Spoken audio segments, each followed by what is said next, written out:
તો કોલ પણ એટેન્ડ ના થયો અને અહીંયા આપણે ચાલુ પણ ના થયું. હા, ઓકે ઓકે, કન્ફર્મ.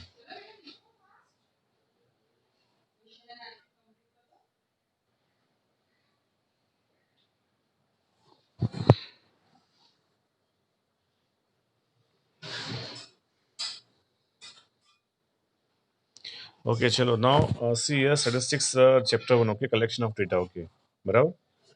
તો જે રીતે આપણે પહેલા વાત થઈ કે સ્ટેટિસ્ટિક્સ આપણે શેના માટે, પહેલા આપણે જે વાત થઈ હતી સ્ટેટ્સ શેના માટે હોય છે કે બિઝનેસના જે પ્રોબ્લેમ્સ હોય છે સોલ્વિંગ માટે we are using stats. Okay, so પહેલો છે that is the collection of data. Okay, બરાબર. તો when we started new business તો આપણે સૌથી પહેલા શું કરવું જોઈએ? એનીવન?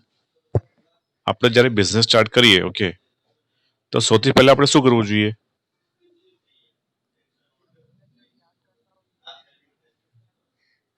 હા, આપણે જો બિઝનેસ સ્ટાર્ટ કરીએ, હા, એ તો ચલો પ્લાન તો છે જ. ઓકે, પણ સૌથી પહેલા બિઝનેસ સ્ટાર્ટ કરાય કે ના કરાય તો એ ડિસિઝન એના ઉપરથી લેવાય. આપણે તમે કોઈ પણ વસ્તુ પર તમે કોઈ પણ વસ્તુ સિલેક્ટ કરી કે ચલો ભાઈ આપણે ચલો પેન બનાવવાનું સિલેક્ટ કરી. ઓકે, બરાબર છે.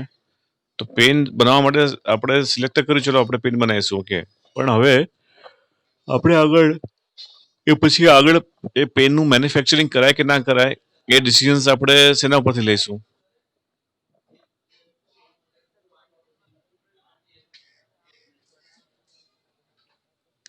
આ તેને શું કહેવાય? સર્વે કહેવાય. ઓકે, એનો શું કહેવાય? સર્વે કહેવાય. સર્વે તમારે કરવો પડે. તો તું જે વાત કરે છે that is a market survey. Okay, બરાબર છે. પણ સર્વે બે પ્રકારના હોય છે. એક તો પબ્લિક સર્વે, જે કસ્ટમર છે આપણા એમનો સર્વે. ઓકે, અને જે માર્કેટ સર્વે છે that is our competitor survey. Okay, બરાબર છે. તો આપણા જે કોમ્પિટિટર છે, ઓકે, તો એ આપણને શું પ્રાઇસ આપે છે, શું ક્વોલિટી આપે છે, તો that is cold market survey. Okay, તો માર્કેટ સર્વે આપણે બીજા સ્ટેપમાં કરવાનો હોય છે. ફર્સ્ટ સ્ટેપમાં આપણે શું કરવાનું હોય છે? કસ્ટમર સર્વે. ઓકે, આપણે જે કસ્ટમરને આપણે સેલ કરવાનું છે, ઓકે, એને ધ્યાનમાં રાખીને આપણે સર્વે કરવાનો હોય છે. ઓકે, બરાબર. So that is call survey. Okay, તો આપણે કોઈ પણ બિઝનેસ સ્ટાર્ટ કરીએ તો સૌથી પહેલા આપણે સર્વે કરવો પડે. ઓકે, સર્વે કરીએ એના પરથી આપણે ખબર પડે કે ભાઈ ક્યાં ક્યાં પ્રોડક્ટની ડિમાન્ડ છે.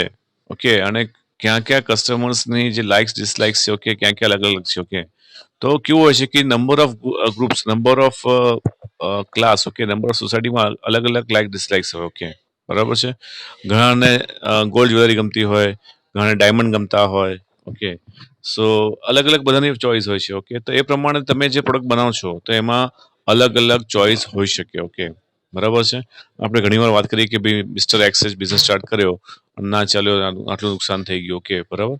તો એ નુકસાન થાય કારણ કે પ્રોપર સર્વે ના હોય તો definitely there will be A loss. Okay, તો સર્વે ઇઝ મોસ્ટ ઇમ્પોર્ટન્ટ. જ્યાં પણ કોઈ પણ કન્ટ્રીની અંદર જ્યારે એમએનસી લોન્ચ થાય છે, okay, MNC that is a multinational company, first of all they do survey. Okay, સર્વેના બેઝ ઉપર જ એ લોકો ઇન્વેસ્ટમેન્ટ કરે છે. સૌથી પહેલા સર્વે કરે છે. ઓકે, તો ફર્સ્ટ ચેપ્ટરમાં આપણે આજ જોવાનું છે, આપણે સર્વે કેવી રીતે કરવાનો છે. ઓકે, બરાબર. સેકન્ડ ચેપ્ટર છે that is a presentation of survey. Okay, તમે જે સર્વે જે કલેક્શન કર્યું ડેટાનું, ઓકે, તો આપણે એને પ્રેઝન્ટ કેવી રીતે કરીશું that will learn in chapter 2. Okay, એટલે ઘણી વાર એવું પણ થાય કે જ્યારે આપણે સર્વે કરવા જઈએ, આપણે ડેટા ઓફ કલેક્શન લેવા જઈએ ત્યારે આપણે પાસે અમુક માહિતી હોય, મળી હોય આપણને, અને અમુક માહિતી માર્કેટમાંથી ના મળે. તો જે માહિતી નથી મળી that will be solve with the help of tabulation. So second chapter આપણો છે presentation of data and tabulation. Okay, so tabulation આપણે શેમાં યુઝ કરવાનું છે કે જ્યાં when we received half information is not received, in that case you have to solve with the problem of tabulation. Okay, તો ટેબ્યુલેશનમાં આપણી પાસે અમુક માહિતી છે, અમુક ડેટા આપણી પાસે નથી, પણ આપણી પાસે જે ડેટા છે એના હેલ્પથી આપણે જે આપણી પાસે ડેટા નથી એ આપણે ફાઇન્ડ ઇઝીલી કરી શકાય. So that you to learn in chapter 2. Okay, અને પછી ચેપ્ટર 3 થી બધા પ્રેક્ટિકલ સમ્સ બધા સ્ટાર્ટ થઈ જાય છે. ઓકે, આપણે ચેપ્ટર 3 તો કર્યો છે ઓલરેડી. ઓકે, એમાં મીન મીડિયન મોડ કેવી રીતે કાઢવાનું આપણે ફાઇન્ડ કરી શકાય, એટલે એવરેજ સેલ્સ, એવરેજ પ્રોફિટ આપણે કેવી રીતે ફાઇન્ડ કરી શકાય. ઓકે, મેક્સિમમ પ્રોફિટ ક્યાં છે આપણે જોઈ શકાય. મીડિયનમાં આપણને કેટલું પ્રોફિટ મીડિયન થાય છે, ઓકે, કયો પ્રોડક્શન, કયું આઉટપુટ આપણે લઈ શકાય, okay, with the help of median આપણે સોલ્વ કરી શકાય, okay, that will learn in chapter 3, okay. But સૌથી પહેલા આપણે વાત કરી ચેપ્ટર 1 ની કલેક્શન ઓફ ડેટા, ઓકે. તો આપણી પાસે ડેટા કેવી રીતે કલેક્ટ કરવાનો એ આપણે પહેલા શીખીશું ચેપ્ટર 1 માં, okay. So now we start chapter 1 collection of data, okay. But એની પહેલા આપણે જો વાત કરીએ તો થોડી હિસ્ટ્રી છે, જે રીતે એકાઉન્ટ્સમાં હિસ્ટ્રી છે એવી રીતે સેટ્સની પણ હિસ્ટ્રી અમુક છે, ઓકે, બરાબર.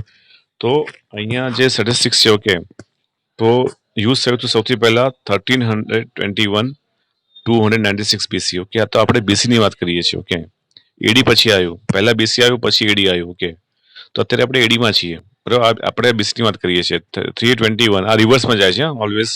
321 ટુ 296 BC. તો એ ટાઈમથી સ્ટેટિસ્ટિક્સનું સ્ટાર્ટ થયું હતું, ઓકે.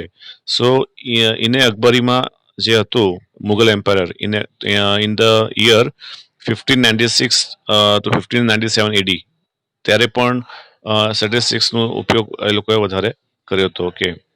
તો સ્ટેટિસ્ટિકલ ડેટા છે એ એડમિનિસ્ટ્રેશન માટે, એટલે જે પણ કિંગડમ હોય એ કિંગડમ ચલાવવા માટે એની પાસે પણ ડેટા હોવો જોઈએ કે આપણી પાસે કેટલી પ્રજા છે, કેટલા સૈનિકો છે, ઓકે. તો એમાં પછી સૈનિકોમાં અલગ અલગ હોય બધા, કે જે એક્ઝામ્પલ બાણના અલગ હોય, પછી ભાલાના અલગ હોય, ગદાના અલગ હોય, ઓકે. તો એક્સેટ્રા એક્સેટ્રા ત્યાં પણ સ્ટેટિસ્ટિકલ ડેટા યુઝ થાય છે અને એડમિનિસ્ટ્રેશન એ પ્રમાણે એ લોકોનું રાજાઓ કરતા હોય છે, ઓકે. પછી આવે છે that is a German words statistics, okay, was first used by Gottfried Eichenwald, okay. એને જે વર્ડ્સ હતું એને ડિસ્કવર કર્યો હતો ઇન 1749, ઓકે. એને પણ એનાલિસિસ કર્યું હતું સ્ટેટિસ્ટિક્સ ઉપર, એટલે એ ટાઈમમાં પણ એને યુઝ કર્યો હતો સ્ટેટિસ્ટિક્સનો, ઓકે. હવે આપણે વાત કરીએ છીએ that is 18th century, okay. તો 18th સેન્ચુરીની અંદર પણ જ્યારે આપણે ઇન્ડસ્ટ્રીયલ રિવોલ્યુશન થયું, ઓકે, તો એ ટાઈમમાં પણ ઇન્ડસ્ટ્રીયલ રિવોલ્યુશનમાં પણ સ્ટેટિસ્ટિક્સની બહુ જરૂર પડી. તો એ લોકોએ પણ એમાં સર્વે ડેટા કર્યો હતો, ડેટા લીધો હતો, ઓકે.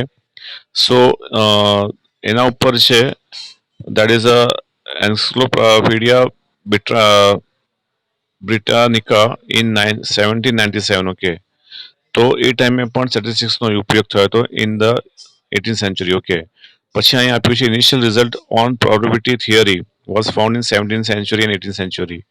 આજે પ્રોબેબિલિટી છે 12થમાં આવશે, તમારે 11થમાં નથી આવતું, પણ 10થમાં તમે ભણી ચૂક્યા છો, ઓકે, પ્રોબેબિલિટી. તો એનો 17 અને 18 સેન્ચુરીમાં પણ એનો ઉપયોગ થયો હતો, ઓકે. હોઝ ટુ ચેન્જ વેર લેસ પ્લેસ 1749 1827, ઓકે. તો સ્ટેટિસ્ટિશિયન હતા જે હતા પોતે સ્ટેટિસ્ટિશિયન હતા, એ લોકોએ સ્ટેટ્સનો ઉપયોગ કર્યો હતો. એન્ડ ગ્યુઝ આ જે નામ છે લેસ્પ્રે, ઓકે, આ જ સ્ટેટિસ્ટિશિયન નામ છે કે જે લોકો એનો ઉપયોગ કરતા હતા, ઓકે. તો ગ્યુઝ પણ હતો 1772માં બોર્ન થયો હતો, 1855માં ડેથ થઈ હતી. એ ઇઝ ઓલ્સો સ્ટેટિસ્ટિશિયન, ઓકે. એને પણ સ્ટેટ્સનો ઉપયોગ કર્યો હતો.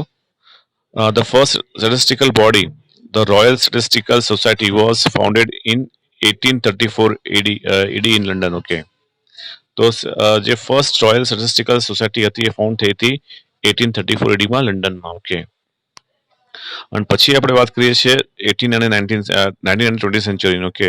તો એમાં ગિલ્ટન અને Karl Pearson, okay. Karl Pearson અત્યારે પણ ચાલે છે, ઓકે. અત્યારે 12થમાં આપણે જે પણ ફોર્મ્યુલા આવશે એ બધી કાર્લ પિયર્સનની જ ફોર્મ્યુલા છે બધી, ઓકે.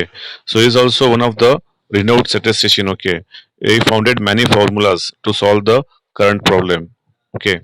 તો એને કાર્લ પિયર્સને ઘણા બધા ફોર્મ્યુલાઝ ડિસ્કવર કર્યા છે જેના હેલ્પથી આપણા ઘણા બધા નેશનના જે પ્રોબ્લેમ્સ છે આપણે સોલ્વ કરી શકાય, ઓકે, બરાબર. પછી આવે છે દેટ ઇઝ હવે આપણે વાત કરીએ the Indian Statistical Institutes ISI, okay, was founded by the well known Indian statistician PC Mahalanobis, okay. તો પીસી મહાનોલોબીઝ જે ઇન્ડિયન સ્ટેટિસ્ટિશિયન હતો, અને આજે આપણે વાત કરી કાર્લ પિયર્સન અને આ જે છે એ બધા ફોરેનના હતા, ઓકે. ગેલ્ટન અને કાર્લ પિયર્સન, ઓકે. ઇન્ડિયનનો હતો પીસી મહાનોલોબીઝ 1931ની અંદર કલકત્તામાં એને પહેલી વાર આપણે સ્ટેટિસ્ટિક્સનો એને ઉપયોગ કર્યો, okay. He started the first post graduate courses in statistics, okay. તો 1941ની અંદર એને પોસ્ટ ગ્રેજ્યુએટ કોર્સ સ્ટાર્ટ કર્યા સેટ સબ્જેક્ટ ઉપર, ઓકે, સ્ટેટિસ્ટિક્સના સબ્જેક્ટ ઉપર, ઓકે. ત્યાં સુધી અત્યાર સુધી પોસ્ટ ગ્રેજ્યુએટ કોઈ ડિગ્રી હતી નહીં સ્ટેટિસ્ટિક્સમાં, okay. But it will start from in India 1941, કે જ્યાં પોસ્ટ ગ્રેજ્યુએટ તમે કરી શકતા હતા. જે રીતે આપણે મેથ્સ લઈએ, ઇંગ્લિશ લઈએ, ઓકે, એમાં પોસ્ટ ગ્રેજ્યુએટ કરી શકાય. એવી રીતે હવે સ્ટેટિસ્ટિક્સ ઉપર 1941 થી સ્ટાર્ટ થયું હતું. ઓકે, તો અમે તેમાં એ વસ્તુમાં તમે એટલે માસ્ટરી કરી શકો છો. પોસ્ટ ગ્રેજ્યુએટ એને કહેવાય. ઓકે, પછી 1950ની અંદર કલેક્શન ઓફ ડેટા થયું હતું, જેમાં આપણે ઇન્ડિયામાં સૌથી પહેલા જ્યારે ઇન્ડિયન ગવર્મેન્ટે રૂલિંગ ચાલુ કર્યું તો સૌથી પહેલા ખેતીવાડીની જે ડેટા હતો કે કેટલા કેટલા કેટલા ફાર્મ છે ઇન્ડિયામાં, કેટલા ખેડૂતો છે, ઓકે, જે ખેતી કરે છે, તો એનો ડેટા કલેક્શન કર્યો હતો 1950માં. તો 1950માં સૌથી પહેલા ઇન્ડિયામાં જે હતું એ ડિસ્કવર થયું હતું. ઓકે, તો આ હતી આ નાની હિસ્ટ્રી હતી સ્ટેટિસ્ટિક્સની. ઓકે, સો સ્ટેટિસ્ટિક્સ પણ બહુ જૂનું છે. Okay, it's a branch of mathematics, one type of. Okay, પણ when we started new business આપણે સર્વે કરવો પડે. ઓકે, તો એના માટે હવે આપણે અહીંથી સ્ટાર્ટ કરીએ છીએ. That is original lesson now start now. Okay, that is a quantitative data and qualitative data. Okay, બરાબર છે. તો બે પ્રકારના ડેટા હોય છે, એક તો ક્વોન્ટિટી વાળું અને બીજું ક્વોલિટી વાળું. ઓકે, તો ક્વોન્ટિટીની અંદર આપણને ડેટા મળશે, ક્વોલિટીમાં ડેટા હોય નહીં. ઓકે, ક્વોલિટી છે એનો કોઈ ડેટા ના હોય. ઓનેસ્ટી છે. ઓકે, બરાબર. લોયલ્ટી છે, એનો કોઈ ડેટા ના હોય. એક લોયલ, બે લોયલ એવું કહેવાય ના કહેવાય. ઓકે, લોયલ છે. ઓનેસ્ટી છે, ઓનેસ્ટીનો કોઈ નંબર હોય નહીં, એટલે એ ક્વોલિટી છે. ઓકે, તો ક્વોલિટીના કોઈ ડેટા હોય નહીં. ઓકે, પણ જે ક્વોન્ટિટી છે એના ડેટા હોય. બરાબર છે. Example, in India population is 136 crore. Okay, તો કેટલા એમાં મેલ છે, કેટલા ફિમેલ છે, એ આપણને ફાઇન્ડ કરી શકાય. Okay, that is called quantitative information. Okay, બરાબર છે. તો આપણે વાત કરીએ પહેલા મિનિંગ અને ડેફિનેશનની. In statistics a group of all the units under study is called a population. આપણે જેટલા પણ યુનિટ્સ છે, ઓકે, જેટલા પણ યુનિટ્સ છે એ બધાનું આપણે વન બાય વન સ્ટડી કરીએ, સર્વે કરીએ, એને કહેવાય પોપ્યુલેશન સર્વે કહેવાય. એનું શું કહેવાય? પોપ્યુલેશન સર્વે કહેવાય. અને અમુક જ યુનિટ આપણે સેમ્પલ લઈએ એમાંથી, બરાબર છે, તો એને સેમ્પલ કહેવાય, સેમ્પલ સર્વે કહેવાય. એક્ઝામ્પલ કે તમારે 10થમાં જે છોકરાઓ પાસ થયા 11થમાં આવ્યા, ઓકે, તો આપણે એક એક છોકરાને પૂછીને ઊભા કરીને પૂછીએ કે ભાઈ 10થમાં તારા કેટલા પર્સન્ટેજ આવ્યા, તો એને શું કહેવાય? પોપ્યુલેશન સર્વે કહેવાય. બરાબર છે. પણ તમારા ક્લાસમાંથી ખાલી 4-5 છોકરાને જ આપણે ઊભા કરીએ અને આપણે એને પૂછીએ કે કેટલા પર્સન્ટ આવ્યા 10થમાં, તો એ શું કહેવાય? સેમ્પલ સર્વે કહેવાય. તો પોપ્યુલેશનની અંદર શું આવે? Each and every unit is tested. Okay, in population each and every unit is tested is called population survey. Okay, બરાબર. તો બિઝનેસની અંદર પોપ્યુલેશન સર્વે પોસિબલ નથી. ઓકે, બિઝનેસની અંદર પોપ્યુલેશન સર્વે પોસિબલ નથી. આપણે અમદાવાદમાં જે એક 1.25 કરોડ માણસો રહે છે, 1.25 કરોડનો ઇન્ટરવ્યુ લેવો, એ લોકોનો સર્વે કરવો, નેક્સ્ટ ટુ ઇમ્પોસિબલ છે. આખી ઇન્ડિયા તો દૂરની વસ્તુ છે, આપણે અમદાવાદનો પણ સર્વે ના કરી શકાય. ઓકે, અને જો કરવો હોય તો એના માટે તમારા બહુ જ બધા રૂપિયા છે, એ બધા અંદર વેડફાઈ જાય. ઓકે, બરાબર છે. કારણ કે આ 1.25 કરોડ પોપ્યુલેશન છે. ઓકે, તો એના માટે આપણે ઓછામાં ઓછા 50 થી 100 વ્યક્તિ આપણે એપોઇન્ટ કરવા પડે, અને લગભગ એમનું મહિનો 2 મહિના કામ ચાલે. ડિપેન્ડ્સ ઓન એ કેટલું સ્પીડી કામ કરે છે. 3 મહિના પણ થાય, 4 મહિના પણ થાય. તો આટલા બધા 50 માણસનો આપણે એનો સેલરી કરવો, પે કરવો, કે એક્સપેન્સીસ પે કરવા, એમના પેટ્રોલના ખર્ચા પે કરવા, ઇટ્સ વેરી કોસ્ટલી. ઓકે, તો એવું અહીંયા એટલે બિઝનેસની અંદર પોપ્યુલેશન સર્વે પોસિબલ નથી. ઓકે, જે રીતે આપણે આપણા કન્ટ્રીની વાત કરીએ તો આપણે કાઉન્ટિંગ કરીએ છીએ, પોપ્યુલેશન કાઉન્ટિંગ કરીએ છીએ. It takes 10 years. Okay, population કાઉન્ટિંગમાં આપણું ઇન્ડિયાની વાત કરીએ તો એ પોપ્યુલેશન કાઉન્ટિંગ પત્તા 10 વર્ષ લાગે છે. ઓકે, અને દર 10 વર્ષે નવો ડેટા આવે છે. ઓકે, તો ડેટા હવે ક્યારે આવશે? 1921માં. અત્યારે આપણી પાસે ડેટા છે એ જૂનો ડેટા છે, જે 1911માં જે આપણે 2011માં આપણે જે ફાઇન્ડ કર્યો એ ડેટા આપણી પાસે અત્યારે ચાલે છે. હવે નવો ડેટા આવશે 2021માં. ઓકે, બરોબર છે, આવતા વર્ષે. તો every 10 years the data is published by the government. Okay, so it takes 1 decade. Okay, 10 વર્ષ લાગે છે એક ડેટા બહાર પાડતા, કારણ કે 136 કરોડ પોપ્યુલેશન છે. ઓકે, હવે પહેલા શું હતું કે ગવર્મેન્ટ જે 10 પાસ હોય, 12 પાસ હોય એ લોકોને એપોઇન્ટ કરતી હતી અને ડેટા કલેક્શન માટે. પણ એ લોકો જે ડેટા લાવતા ને એ બધો શું હતું, એમાં પ્યોરિટી કશી હતી નહીં. ઓકે, છોકરાઓને મોકલી દે, ઓકે, 50-50 રૂપિયા આપે એક ઘર દીઠ, ઓકે, એટલે અમુક જગ્યાએ જાય પણ નહીં, ટીકો મારીને આવતા રહે, બરાબર છે.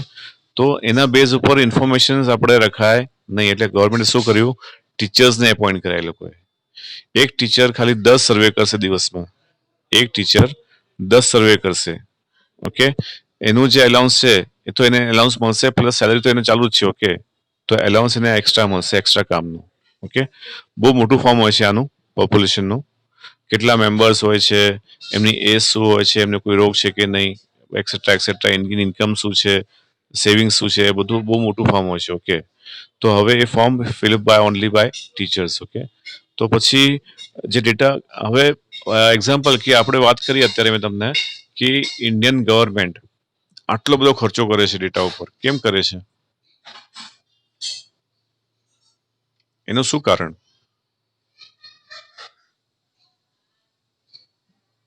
Anyone boys? સંદર્ભ. ઇન્ડિયન ગવર્મેન્ટ દર 10 વર્ષે આટલા કરોડો રૂપિયા ખર્ચો કરે છે, શેના માટે? ખાલી કેટલું પોપ્યુલેશન છે ઇન્ડિયામાં એ કાઉન્ટ કરવા માટે. તો કરોડો રૂપિયા કેમ ખર્ચ કરે છે? ગવર્મેન્ટ ગાંડી થોડી છે. હા, બોલો.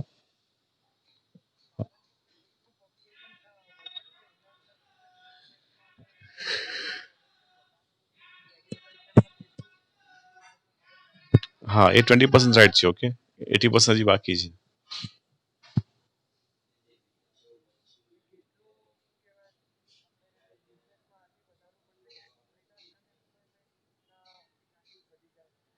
ઓકે,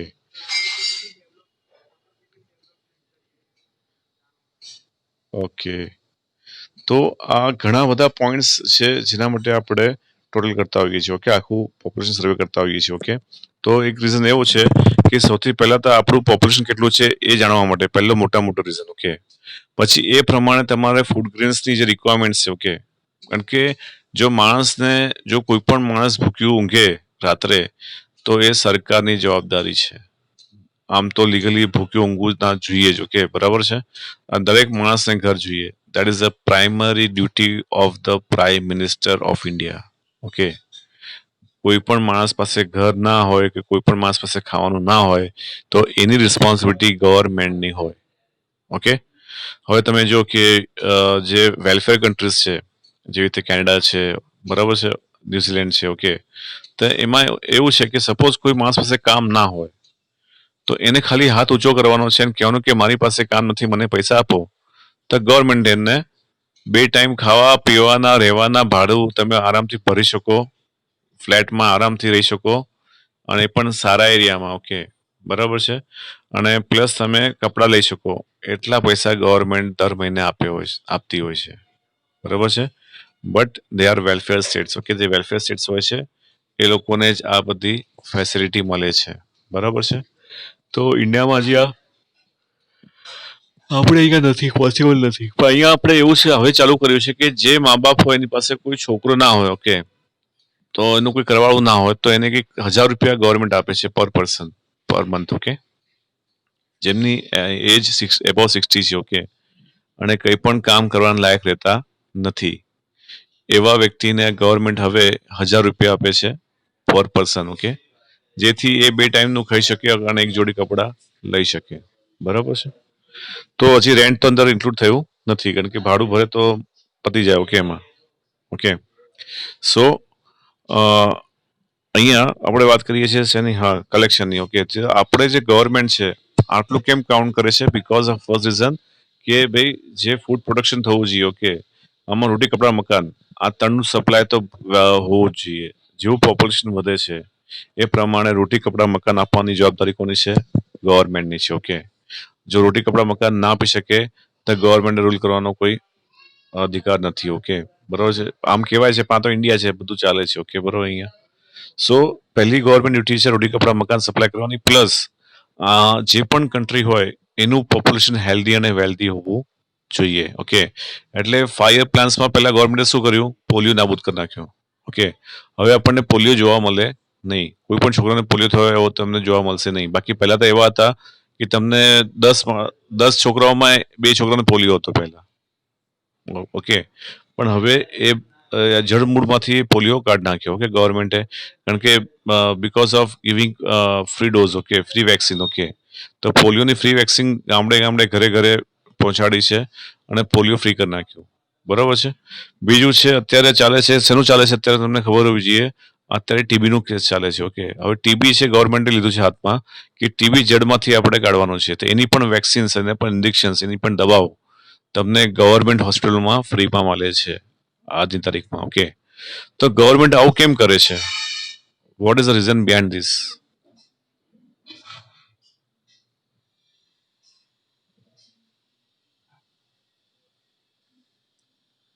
ગવર્મેન્ટ આવું, હા.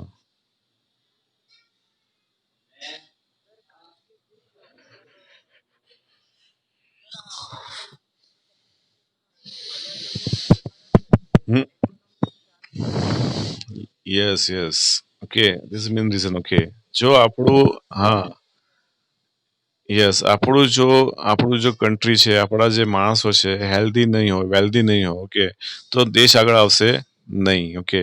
એટલે આ એક જાતનું ઇન્વેસ્ટમેન્ટ છે ઓકે. આપણે સુખી રહેવા માટે શું કરીએ છીએ?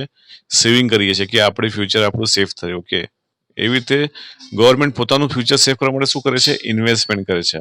દવાઓ આપે છે કે ભાઈ માણસ સાજો રહે ઓકે. બરાબર છે. હવે એક માણસ છે ને ઘણા બધાને કામ આપી શકે છે. એક્ઝામ્પલ લઈ લો કે સપોઝ તમારામાંથી કોઈ એક ડોક્ટર બન્યો કે કોઈ સીએ બન્યો ઓકે, બરાબર છે. તો એનો પગાર થયો 2 લાખ રૂપિયા ઓકે. હવે એ 2 લાખને કે તિજોરી મૂકીને પૂજા નહીં કરે. એ 2 લાખ જે એનો પગાર આવશે એ તિજોરીમાં મૂકીને ચાંદલા નહીં કરે, એ વાપરશે પૈસા ઓકે. બરાબર છે. હવે 2 લાખ પગાર છે, સૌથી પહેલા સારું ઘર લેશે ઓકે. તો ઘર લેશે તો કોને કામ મળશે? બિલ્ડરને કામ મળશે, પ્લસ ત્યાં જે કન્સ્ટ્રક્શનમાં જે કામ કરતા હોય છે મજૂરો એમને કામ મળશે. ઘર લેશે એટલે ફર્નિચર કરશે તો ફર્નિચર વાળાને કામ મળશે. બરાબર છે. હવે ઘર હોય તો ટીવી આવે, ફ્રીજ આવે, વોશિંગ મશીન આવે, તો એ બધી કંપનીઓને કામ મળશે. પ્લસ હવે આટલો મોટો પગાર છે તો કાર લેશે ઓકે. તો કારની કંપની પણ કમાવશે અંદર. કારમાં જે કારની કંપનીમાં જેટલા પણ એમ્પ્લોય છે એ લોકો પણ કમાવશે અંદર. તો વિચાર કરો કે જ્યારે એક માણસ જ્યારે વસ્તુ કમાવે છે ત્યારે બીજા 10-50 જણાને ફાયદા થતા હોય છે ઓકે. તો એ જ પ્રમાણે ગવર્મેન્ટ એવું વિચારે છે કે દરેક માણસ સારું કમાવે તો કન્ટ્રી કેટલું આગળ જાય. બરાબર છે. તો અત્યારે તમે જોયું કે કોરોનામાં અત્યારે બધું મંદી બધા લોકો કહે છે મંદી છે, માર્કેટમાં કોઈ કસ્ટમર નથી. બરાબર, કેમ? કારણ કે હવે લોકો પાસે રૂપિયા છે પણ વાપરવા માંગતા નથી. કેમ? કે હવે કાલે ઉઠીને પાછું લોકડાઉન આવે તો આપણે શું કરવું? બરાબર છે. એટલે હવે રૂપિયો સર્ક્યુલેટ જે થતો હતો, જે ફરતો હતો, એ બંધ થઈ ગયો. બરાબર છે. તો ગવર્મેન્ટનો ટ્રાય શું હોય ઓલવેઝ કે રૂપિયો ફરવો જોઈએ ઓકે. એક માણસ કમાવે તો બીજા 50 જણાને કામ મળે ઓકે. તમે જોયું હશે કે ગવર્મેન્ટ જે છે એ છે ગવર્મેન્ટ એમ્પ્લોઈઝના પગાર વધારતી હોય છે. તમે જો કે અત્યારે ગવર્મેન્ટ એમ્પ્લોઈઝના પગાર કેટલા હોય છે? 50-50 હજાર, લાખ રૂપિયા હોય છે ઓકે. તો એ કેમ હોય છે? હા, સ્ટાર્ટિંગ પગાર તો ઓછો હોય. ના ના ના, એ 50,000 કેવું હોય છે? ટીચરને તો અત્યારે ના સ્ટાર્ટિંગ નથી હોતું એટલું. 5 વર્ષ તો પહેલા 5,000 કે 10,000 મળતો હોય છે. એ આફ્ટર 5 યર્સ એને મળતો હોય છે સારો પગાર. બરાબર છે. તો એવું કેમ કરે છે ગવર્મેન્ટ? કારણ કે એને ખબર છે કે જે ગવર્મેન્ટ એમ્પ્લોઈઝ ઘણા બધા છે, અરાઉન્ડ 10 કરોડ પોપ્યુલેશન એવું છે કે જે ગવર્મેન્ટમાં કામ કરે છે ઓકે ઇન્ડિયાનું. તો એ લોકો પાસે જો પૈસો વધશે તો એ લોકો ઘરમાં મૂકવાના નથી, એ લોકો વાપરશે ઓકે. તો એ લોકોને જે પૈસો મળશે બીજા 10 જણાને ફાયદા થશે, એટલે પ્રાઇવેટ ઇકોનોમી પણ ઉપર આવશે. બરાબર છે. એટલે ઘણી વાર કેવું હોય છે કે જ્યારે 5મો પગાર પંચ, 7મો પગાર પંચ, 8મો પગાર પંચ આવતો હોય છે તેમાં ગવર્મેન્ટ સેલરી ભયંકર વધતી હોય છે ઓકે.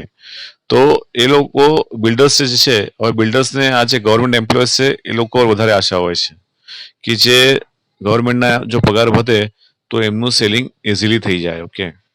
બરાબર છે. તો બિલ્ડર છે, જ્વેલરી છે, ડાયમંડ છે, એ લોકો બધા આ લોકો ઉપર ડિપેન્ડ હોય છે, જે મોટા મોટા બિઝનેસમેન છે અને જે ગવર્મેન્ટના મોટા મોટા એકાઉન્ટ હોલ્ડર્સ છે ઓકે.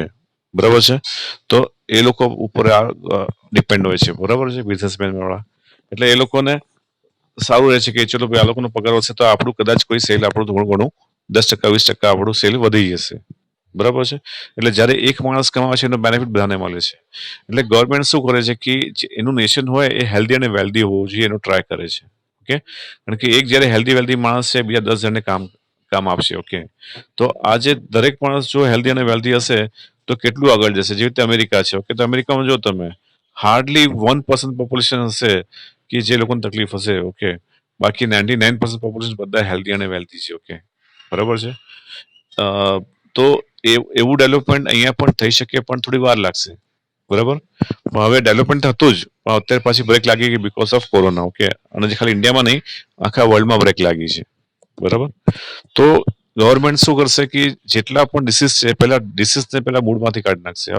હવે જે પોલિયો હતો એ તો કોઈ ડિસીઝ કહેવાય, ઓકે, પણ છતાંય ઇન્ડિયામાં ઘણો બધો ફેલાયો હતો, ઓકે. હવે ગવર્મેન્ટ હવે એને મૂળમાંથી કાઢી નાખ્યો, ઓકે. હવે ટીબી છે, ઓકે, તો ટીબીનું સેકન્ડ જે અત્યારે બીમારી છે ટીબી છે, અને ટીબી પ્લસ ડાયાબિટીસ, ઓકે, આ બે વસ્તુને ગવર્મેન્ટ હાથમાં પકડી છે. તો તમને કોઈ પણ ગવર્મેન્ટ હોસ્પિટલમાં ટીબી અને ડાયાબિટીસ આ બેની વસ્તુ તમારી દવા છે એ તમને ફ્રીમાં મળી જશે, ઓકે, વિધાઉટ એની કોસ્ટ. જેટલી પણ ગવર્મેન્ટ હોસ્પિટલો છે આપણે અહીંયા આપણે સોલા છે, વીએસ છે, અને અત્યારે નવી આપણે બ્રિજ નીચે ઓપન થઈ છે ગવર્મેન્ટ દવાખાનું, ઓકે, અહીંયા આપણું જે બ્રિજ છે ને પ્રભાત ચોકની નીચે છે, ઓકે, ત્યાં તમને દવા મળી જશે, ઓકે. ઇવન કોરોનાની તો તમારે ટેસ્ટિંગ કરાવવું હશે તો પણ ત્યાં ફ્રીમાં થઈ જશે, બરાબર છે. સો ગવર્મેન્ટ ટ્રાય કરે છે કે ભાઈ એનું નેશન હોય એ હેલ્ધી અને વેલ્ધી હોય, બરાબર છે. પછી ગવર્મેન્ટ તમને સાંભળ્યું હશે ગર્લ્સ માટે છે ને ગવર્મેન્ટ સ્કૂલમાં ફ્રી ઓફ ચાર્જ છે, ઓકે, એમને કોઈ ફી ભરવાની નથી.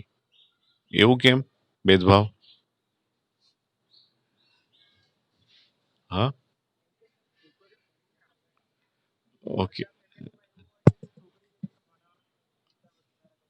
હા, હા, યસ, યસ. એટલે પહેલા આપણી મેન્ટાલિટી શું હતી કે છોકરીને ભણીને શું કરવાનું છે, એને તો સાસરે જ જવાનું છે ને, ઓકે.